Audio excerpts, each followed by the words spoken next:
Good afternoon. Welcome to this FY22 SOAR Formula Combined Consolidated Grant Subgrantee Post-Award webinar. We're going to get started in just a minute. I see people are still logging on.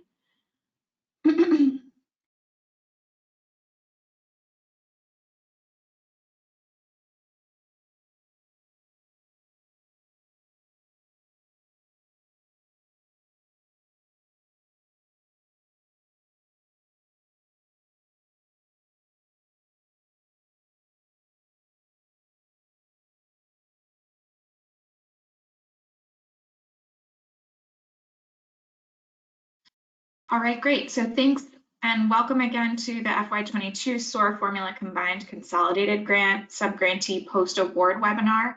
My name is Brianna Griffin, and I'm the manager of the Office of Federal Programs and Strategic Funding here at OSSE, the team that oversees the SOAR grants.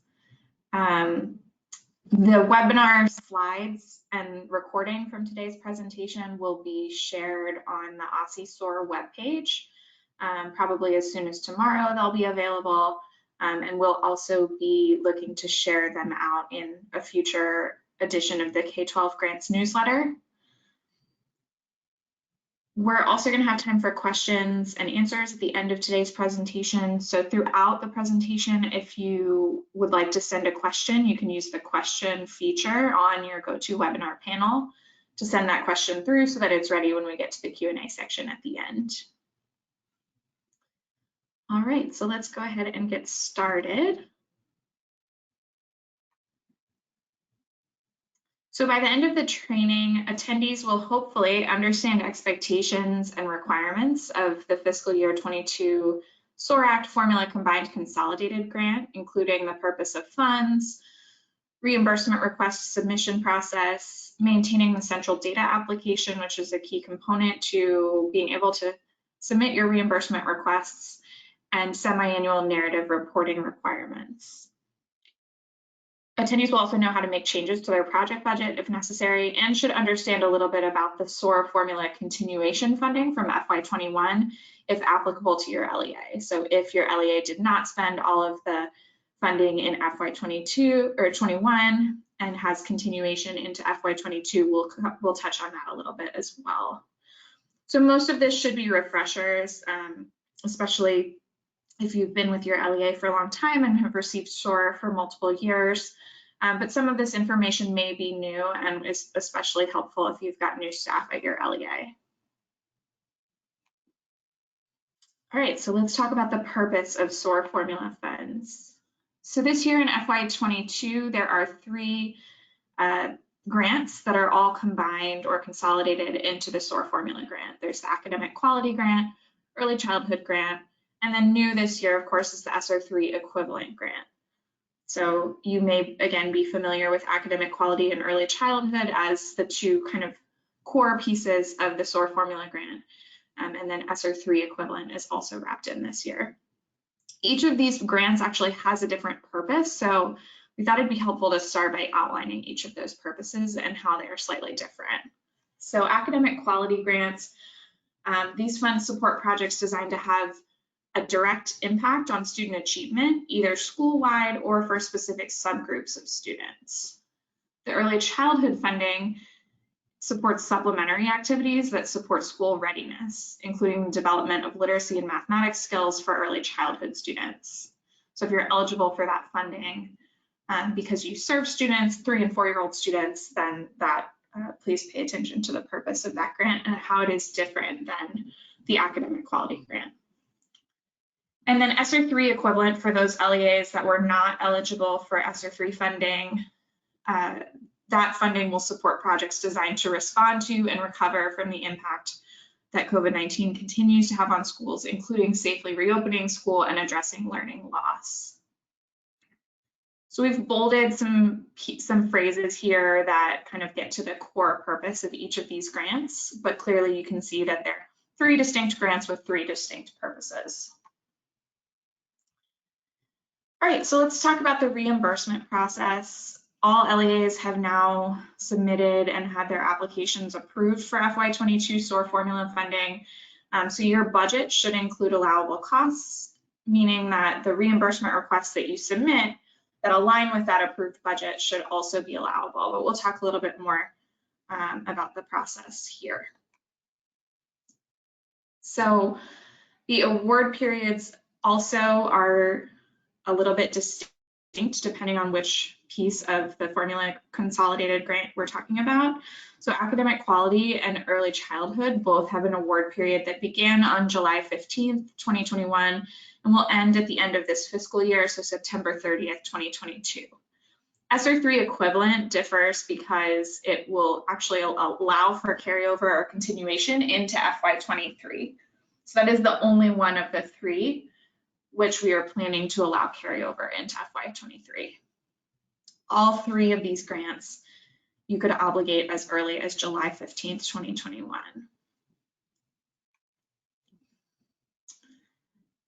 All right, so the reimbursement process. All OSSE grant funds are paid on a reimbursement basis. Subgrantees must submit a detailed expenditure summary or reimbursement request to OSSE through our enterprise grants management system. Hopefully all of you are now familiar with this system as you used it to submit your application and may have already submitted reimbursements at this point.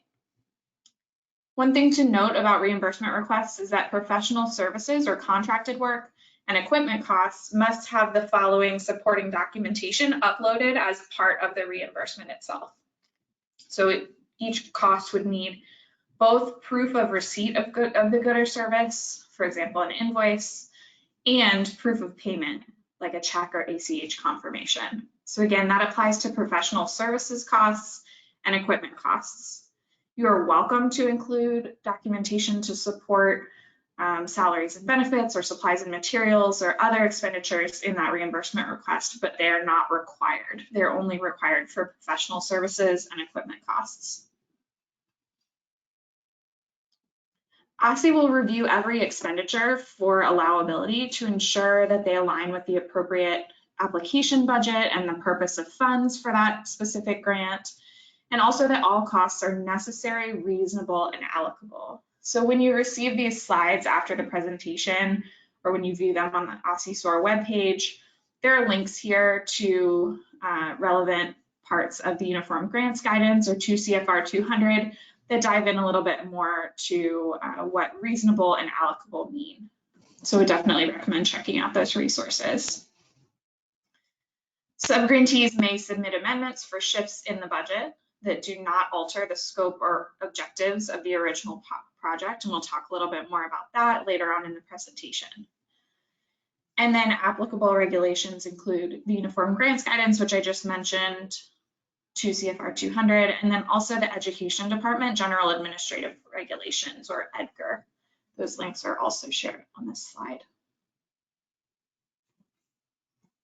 Subgrantees will be reimbursed via ACH or direct deposit payment. So if you've got that set up, then that's how you will receive payment.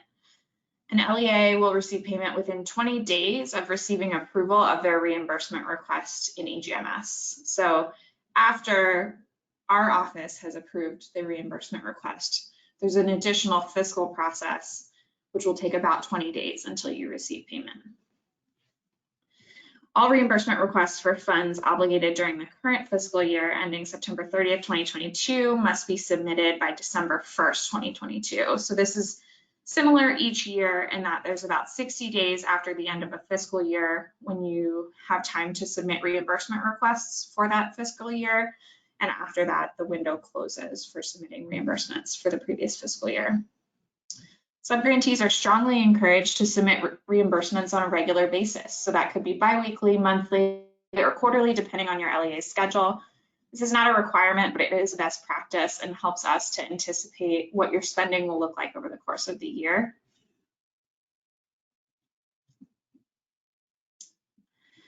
All right, so one thing that we decided to touch on this year is knowing your SAM expiration date, because we've seen some reimbursement requests get held up for reasons having to do with the SAM expiration date.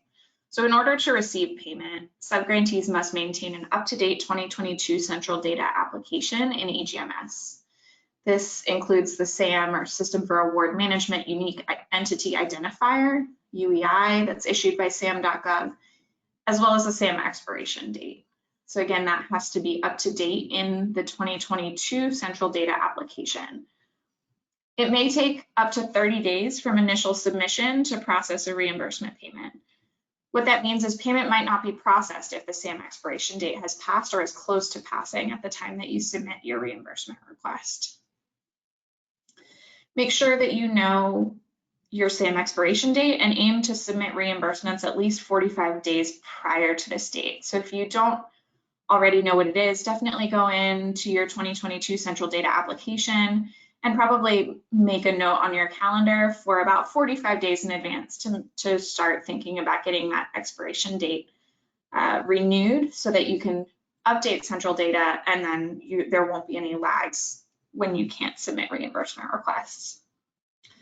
Renewing SAM and EGMS and updating EGMS central data may take up to 20 days. So that allows for time for the SAM.gov process to occur, that renewal to happen, and then also time for the 2022 central data application to be updated and approved in EGMS. So please take into account that time. And if you're thinking about submitting reimbursement requests anytime soon, please be aware of your SAM expiration date so that you can follow these steps to renew the expiration date. Please do not create any new reimbursement requests during this time. We can send it back to you, and we will send it back to you if your SAM expiration date is too close and we're worried that payment might not be processed. If you need to update your SAM expiration date, you can visit sam.gov to renew the registration. Please allow up to 10 business days.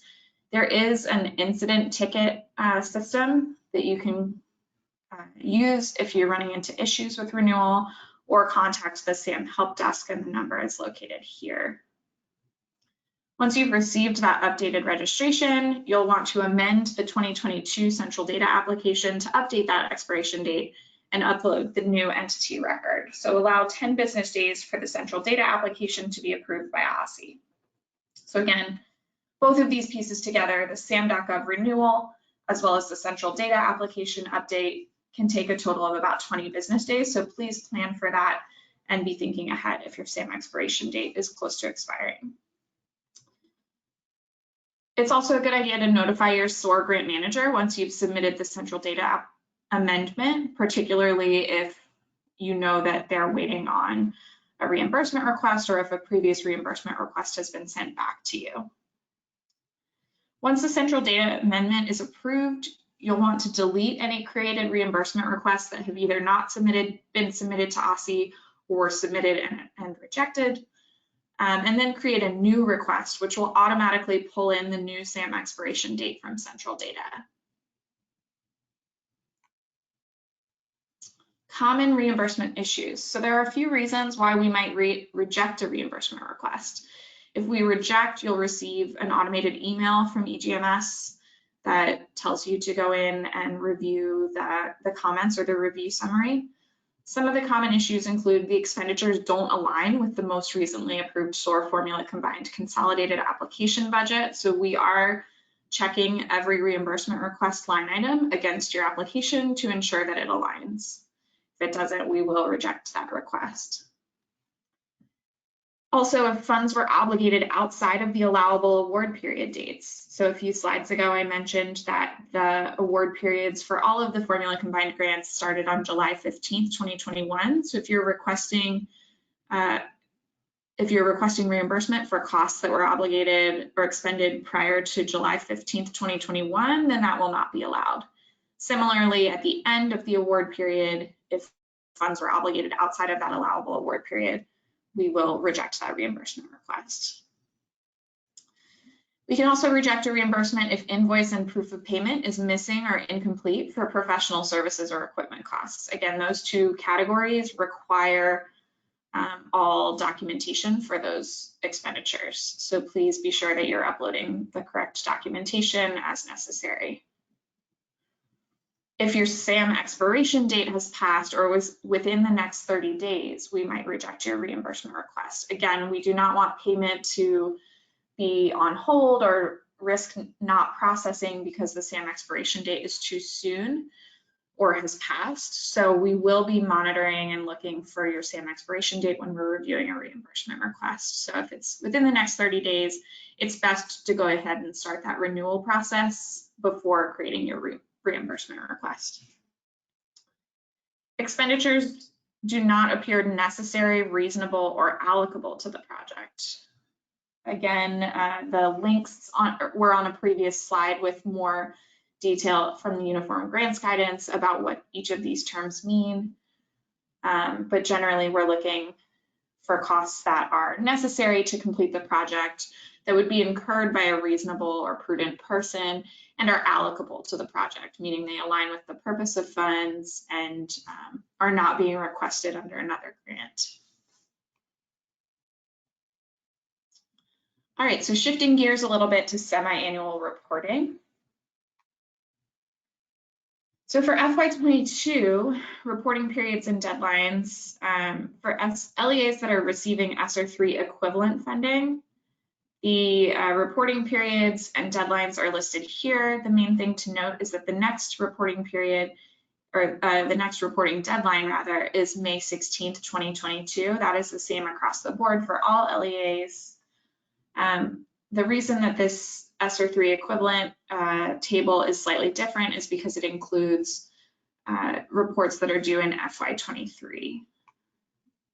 For all other LEAs, you're only going to be submitting reports covering FY22.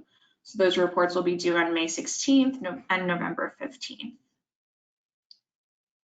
On November 15th, you'll have both your second semi-annual narrative report, which will cover the second half of the award period, and you'll also submit a final narrative report at that time, which will cover the entire award period.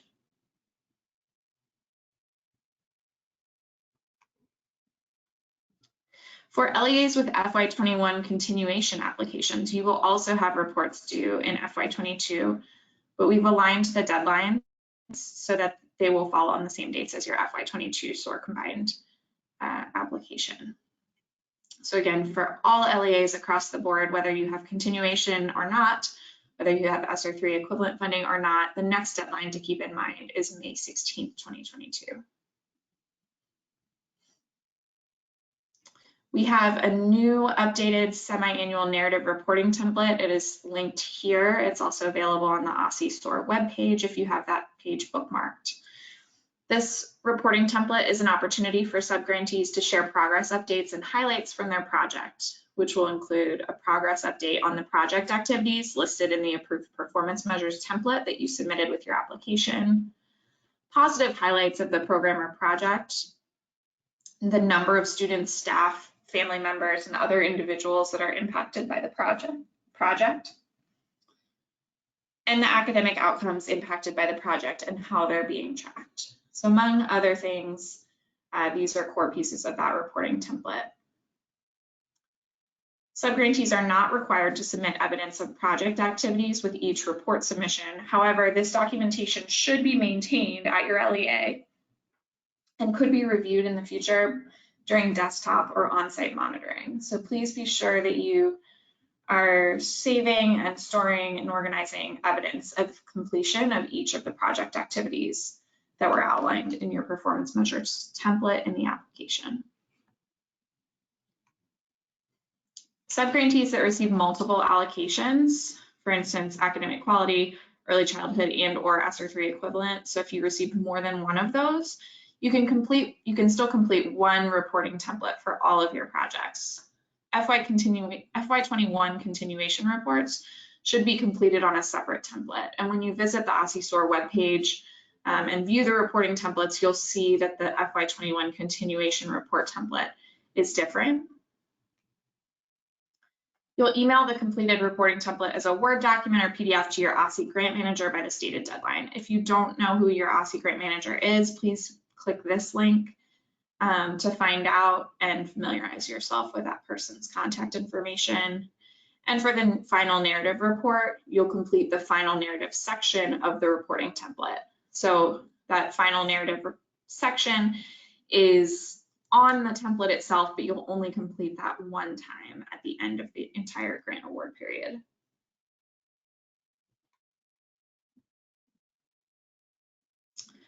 All right, so a little more about budget amendments. Subgrantees may submit amendments in EGMS for shifts in the budget that don't alter the scope or objectives of the original project. Budget amendments must be submitted in EGMS and approved by OSSE. In addition to making changes to the budget line items themselves within the EGMS application, you'll also be required to upload a letter of rationale to the supporting documentation tab within the application. This letter should clearly outline changes to each budget category and provide reasoning for those shifts. We do have a letter of rationale template that is optional that you can use to ensure that you're including all of the correct information that we need in order to approve a budget amendment. That's linked here. It's also available on the OSSE SOAR webpage. A tip, you cannot have an open reimbursement request and an open amendment in EGMS at the same time. So if you have a pending reimbursement request or if you've created one that you're beginning to work on, you will need to delete that reimbursement request prior to creating and submitting an amendment for your budget. All right, so FY21 continuation funding. Some LEAs did not spend all of their funding from FY21 by the end of the fiscal year. And so they have a continuation application to carry that funding over into FY22. So again, said grantees were allowed to carry over their unexpected funds from their FY21 SOAR Formula Combined grant into FY22. Those continuation applications are now live in EGMS and are due this Friday, March 4th, 2022 by 3 p.m. One thing to note is that when you're navigating your EGMS dashboard, the FY21 continuation application is called SOAR Formula Combined, whereas your FY22 new funding for application, or new application for funding is listed as SOAR Formula Combined Consolidated. So that is one trick for keeping those straight if you have both continuation funding as well as a new FY22 SOAR Formula Combined Consolidated grant. Continuation applications include a budget and a budget narrative, a project description, and 3 to 5 project activities per reporting period. Note that you can make budgetary shifts through this continuation application process, but you would need to explain them in detail in the budget narrative section. So this is a shift from prior years where the continuation application budget had to exactly match the prior year's budget. We are allowing budgetary shifts through this continuation application, but you will need to explain them in detail, similar to the way you would if you were submitting a budget amendment. All budgeted expenditures must align with the originally approved application and the objectives. So this is not the time to shift the focus completely of your project, but should align with the originally approved grant application and project. Subgrantees that submit a continuation application must complete semi-annual narrative reports by May, that should be May 16th, 2022, and November 15th, 2022, as listed on previous slides. Those deadlines are also included in the reporting template themselves. So if you go to those links and download the reporting template, you can get a preview of what is involved in that template, but also the deadlines will be listed there for your reference. All right, and we've got some time for Q&A. So again, if you want to use the questions function on your GoToWebinar panel to send a question, I'll be glad to answer that if I can. And also in the meantime, I'll share some contact information for our team. SOAR grant managers are listed by LEA in the allocations document on OSSE's SOAR webpage. That link is here. So again, please familiarize yourself with your OSSE grant manager. And just to note, those LEAs that have me as a SOAR grant manager will be transitioning in the next couple of weeks to a new member of our team, Nicole Clements. So be looking out for an email where I will introduce you to your new program contact. Otherwise, you're already working and should be familiar with Marie or Stacy as your program contact. I've also listed that EGMS help desk information here. They are a great resource if you have technical issues or encounter error messages in EGMS as you're completing any of these tasks. and I will wait on the line for about 5 minutes if any questions come through. If all your questions have been answered or if you don't have any at this time, feel free to hop off. Otherwise, you can always email your SOAR grant manager with questions and we'll be happy to assist you. So again, I'll wait on the line for about 5 more minutes for questions that come through in the GoToWebinar panel. And otherwise, have a great afternoon.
Okay, a couple questions came through. So for clarification, are there 2 separate applications, one for continuation and one for consolidated, and are they both due by Friday?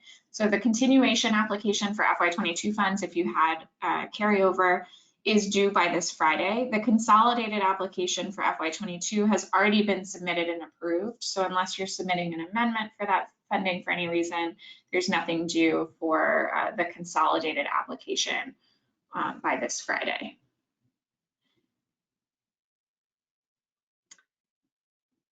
And then just to confirm, we only need to submit the continuation application if we plan to make changes or plan to use funds in carryover. If neither of these applies, any action needed from our LEA. So if you do not have a carryover balance, meaning you spent all of your FY21 funding by the end of the fiscal year or by December 1st of last year, you will not have a continuation application available to create an EGMS. So you will not need to do anything. If you did have carryover and you just are not planning to use it for whatever reason, we will still ask you to submit a continuation application, and it's actually best if you reach out directly to your program officer to talk about those individual situations directly.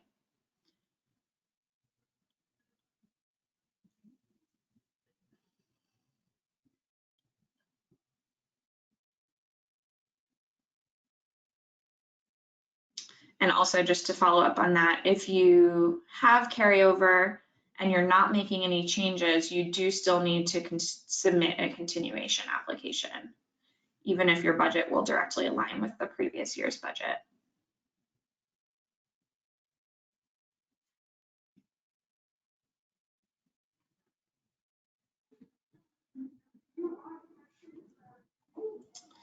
All right, and I don't have any additional questions, so thank you all again for joining today. Feel free to reach out to your SOAR grant manager if you have specific questions. And again, this recording and the slides will be shared on the OSSE SOAR webpage. Have a great afternoon.